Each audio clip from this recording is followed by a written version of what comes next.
नमस्कार साथियों।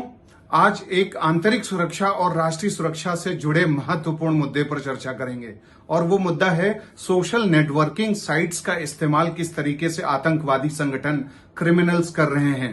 नक्सली, माओवादी, अलगाववादी और आतंकवादी जितने भी ऐसे एलिमेंट्स हैं वो आज सोशल मीडिया का इस्तेमाल कर रहे हैं। साथियों, अभी हाल ही में जो रूस में अटैक हुआ, मॉस्को में जो टेरर अटैक हुआ, तो आईएसआईएस ने जब उस पे आतंकी हमला किया तो उसमें जो अटैकर्स थे वो ताजिकिस्तान से लिए। तो ताजिक जो अटैकर्स थे उन्हें टेलीग्राम चैनल पर रिक्रूट किया गया और टेलीग्राम पे किस तरीके से उसका इस्तेमाल हो रहा है अगर हम उसे जाने तो दंग रह जाएंगे कि आज टेलीग्राम चैनल के माध्यम से टेररिस्ट आइडियोलॉजी को प्रमोट करने की कोशिश की जा रही है आतंकी संगठनों के द्वारा, और इसके साथ ही टेरर रिक्रूटमेंट्स के लिए एक सोर्स के रूप में इस्तेमाल किया जा रहा है आज टेलीग्राम चैनल। और इस तरीके से ढेर सारे जो सोशल मीडिया नेटवर्किंग साइट्स हैं उनका इस्तेमाल आतंकी पर्पजेस के लिए किया जा रहा है। आतंकवादी आज व्हाट्सएप ग्रुप्स का इस्तेमाल कर रहे हैं। व्हाट्सएप ग्रुप पे वो चैटिंग करते हैं और अपने जो गोल्स हैं, अपने जो मिशंस हैं उसके बारे में सूचनाएं साझा करते हैं, अपनी रणनीति साझा करते हैं।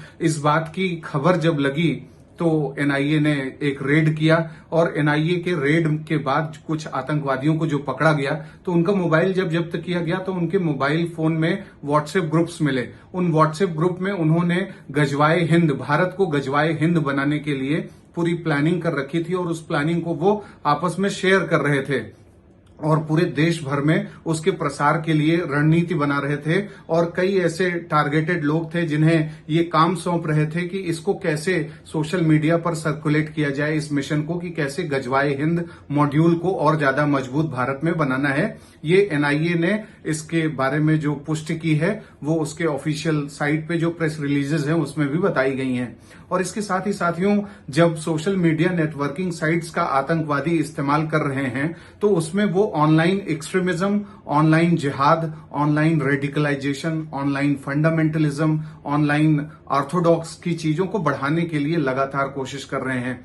कैसे रेडिकल कुरान लर्निंग कोर्सेज चलाने के लिए या जो रेडिकल जिहाद है उससे से ज्यादा लोगों को जोड़ने के लिए वेबसाइट्स पर कुरान लर्निंग कोर्सेज जो हैं डाल दी जाती हैं। इस तरीके से देखा गया ये सब आतंकवादी कर रहे हैं और आतंकवादियों का कोई धर्म नहीं होता, उनका कोई एक जो है संप्रदाय नहीं होता। वो अपने एक मकसद के लिए काम करते हैं और धर्म का दुरुपयोग करते हैं, धर्म का दोहन करते हैं। और जिस तरीके से धर्म की विकृति के लिए सबसे ज्यादा जिम्मेदार आज कुछ ऐसे टेरर ऑर्गेनाइजेशंस हैं, उनको अगर जब तक इस तरीके से उनका बहिष्कार नहीं किया जाएगा ग्लोबल लेवल पर, तब तक वो इस तरीके की कार्यवाही करते रहेंगे।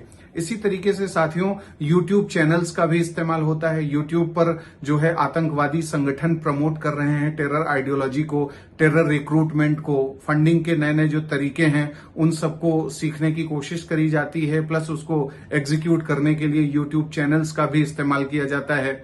और जितने भी अन्य प्रकार के वेबसाइट्स हैं, कुछ ब्लॉगिंग साइट्स हैं, उसके साथ साथ जो फेसबुक वगैरह का इस्तेमाल किया जाता है वो भी आतंकी पर्पजेस के लिए किया जा रहा है। और ये बहुत ही एक शर्मनाक स्थिति है, एक बहुत ही ऐसी स्थिति है जो गंभीर जो है सुरक्षा संकट को पैदा करती है। और ऐसे में सोशल मीडिया नेटवर्किंग साइट्स पर निगाह रखनी बहुत जरूरी हो गई है। हमारे देश में सोशल मीडिया को या मीडिया को जो है विचार और अभिव्यक्ति की स्वतंत्रता के अंतर्गत रखा जाता है। अनुच्छेद 19 के तहत जब हम चीजों को देखते हैं तो फंडामेंटल राइट के रूप में देखते हैं और किसी के freedom of speech and expression पर कोई रोक नहीं लगाते। और खासकर सोशल मीडिया पर तो लोग अपनी अभिव्यक्ति ही प्रदर्शित करते हैं, चाहे इंस्टाग्राम हो, चाहे कोई भी ऐसा जो सोशल मीडिया नेटवर्किंग साइट हो, उस पे ऐसी ही चीजें करी जाती हैं। तो जब अगर इस पर कोई भी कंट्रोल करने की कोशिश की जाती है तो बहुत से लोग कहते हैं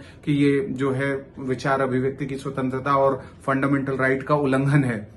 तो वहां यह भी सोचना चाहिए कि जो सोशल मीडिया नेटवर्किंग साइट्स की जो एक स्वस्थ भूमिका है वो जहां तक सुनिश्चित हो सकती है वहीं तक हम आजादी दे सकते हैं। जब इसका इस्तेमाल ऐसे आतंकी तत्व, ऐसे क्रिमिनल एलिमेंट्स करने लगे जिससे देश की सुरक्षा पर खतरा हो जाए, रूमर्स फैलाने लगे, रेडिकल नैरेटिव सेट करने लगे और ऑर्थोडॉक्स और जो पैराडॉक्सेस हैं, पूर्वाग्रही जो बातें हैं, उसका प्रचार प्रसार करें। कम्युनल पोलराइजेशन की चीजें ज्यादा से ज्यादा अगर सोशल मीडिया नेटवर्किंग साइट्स के द्वारा बढ़ाई जाती हैं, वो भी चुनौतीपूर्ण काम होता है।